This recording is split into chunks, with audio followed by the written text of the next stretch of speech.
my name is Missy Smith. Welcome to my kitchen.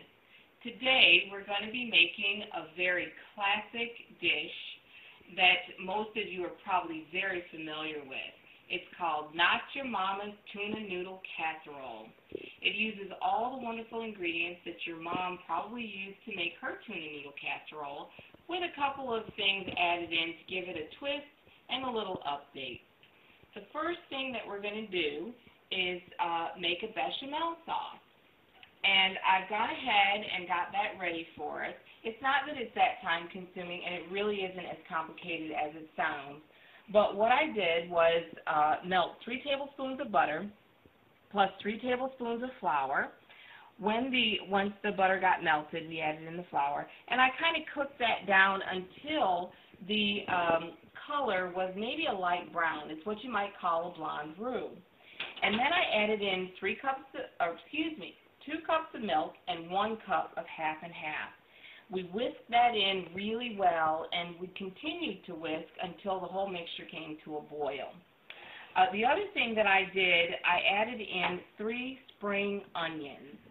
And I did that just for flavor. I didn't really want onions in there. I just wanted that nice flavor. So those are in there, along with a pinch of nutmeg and probably a couple of teaspoons of salt just to give it flavor. So we've cooked it. It's come to a boil. It's wonderfully rich and thick, and we're going to move on to making the sauce for our tuna noodle casserole. One thing I really need to do is pull these spring onions out. So we're going to go ahead and do that. You're just going to get them out of the pot because we've extracted all the flavor, and we're just going to move those over to a bowl. There we go. And they give great flavor. If you roast them and put them in a sauce, they're really, really wonderful. All right, so we've got this nice hot bechamel sauce, and what I'm going to do is whisk in 2 tablespoons of Dijon mustard. Put that right in there. And a cup of Parmesan cheese. I think this really, really helps with the flavor. It just makes it just absolutely wonderful. A cup of Parmesan cheese. And then, of course, we cannot forget the Philadelphia cream cheese. The Philadelphia cream cheese adds a texture, a silky smooth texture to a sauce that really cannot be beat, and it's so easy. I don't think we've been working, 10 minutes, and we're already about to create a luscious, luscious sauce. You go ahead and put in 8 ounces of Philadelphia cream cheese to your hot bechamel. Go ahead and whisk all that together.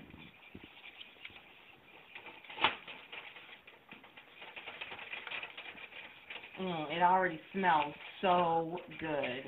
When I was thinking about an entree to create for real women of Philadelphia, this dish automatically came to mind. My mom was absolutely what you would call a real woman. She faced adversity and she raised her children, and she kept right on moving. And I think that's what we do today. We need dishes like this, quick and easy, things you can put together. This sauce can actually be made the night before. And when you're ready, when you get home from work or you get home, kids get home from school, all you have to do is heat it up, and you're ready to go with the rest of the recipe. So let's move on. What I have here is about 2½ cups of a cooked pasta. And I decided to use a really fun shape. It's kind of a curly Q, and it's ridged. It'll hold the sauce really nicely. Any kind of fun shape will work for this because you're probably going to be serving it to kids, and you want them to be interested in the food. So we've got 2½ cups of cooked pasta. We've got our lovely, lovely bechamel sauce. We're going to go ahead and chop 2 tablespoons of cilantro. Cilantro is a wonderful herb. I know for a lot of people it seems a little overpowering, but it works fabulously in this dish. So we're going to go ahead and chop that up kind of fine. Not, it doesn't have to be super, super fine, but you don't want any big chunks of cilantro. So we'll go ahead and get that chopped up. And that's looking good. All right. right, so we'll go ahead and throw that in with our pasta. And we'll get rid of that. The other thing that's going in our tuna noodle casserole that makes it kind of special is spinach.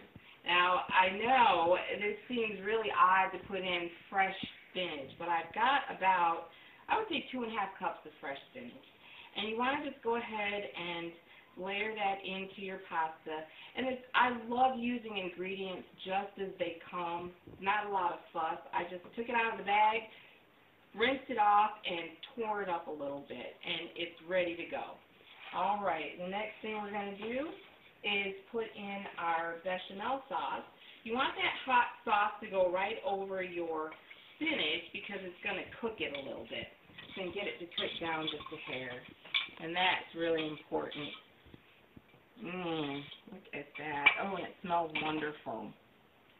All right, we're going to go ahead and give that a toss and get it all mixed up. Oh, it already smells so good. And look how pretty. I mean, the green against the white pasta and the white sauce just adds such interest. All right, the next thing we're going to add is we've got about 15 ounces of tuna fish. This is 3 5-ounce cans.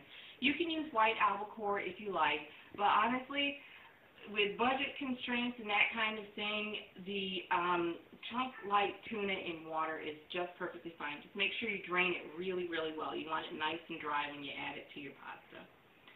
So we'll go ahead and get that mixed up. This definitely is a budget meal, and I don't know about you, but we've definitely in our family been affected by the things that are going on in the world today, layoffs and you know, the economy and that kind of thing. This is one of those dishes that works really, really well. Again, Philadelphia cream cheese has made it incredibly easy to continue to afford their product. I mean, we've all had to go away from some brand names. This is not one of those products. So we're going to go ahead and continue to mix our ingredients, and then we're going to get ready to layer on our breadcrumbs. So what we have here, we've got 5 slices of white bread. I just ran them through my blender. If you have a food processor, that'd be really great too. Just go ahead and run them through your food processor or blender along with 2 tablespoons of Parmesan cheese. It has really wonderful flavor from the outset. So you're just going to go ahead and sprinkle that on top of the casserole. And we're using a 2.5 to 3-quart casserole dish, by the way. So you're going to want to make sure you have enough room for everything. All right, so just layer that right on. Then we're going to drizzle that with 2 tablespoons of melted butter. I don't think anything can get any simpler. And we're going to go ahead and make sure those breadcrumbs are covered with that butter. And they've already got the Parmesan cheese in there, and it already smells great. There's nothing left to do except to pop this into a 350-degree oven for about 25 minutes. The top of the casserole, the breadcrumbs are going to get golden brown and delicious. We're going to go ahead and put that in the oven, and when we come back, we'll give it a taste. Hi, and welcome back. We've taken our tuna noodle casserole out of the oven. Look how golden and brown the breadcrumbs have gotten on top of that casserole. I've scooped a little bit of it out into a plate, and we're going to take a taste. That is so good. I got a nice piece of spinach.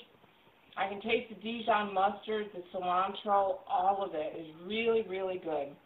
I hope you get a chance to try this recipe. It's a new twist on a classic. Enjoy.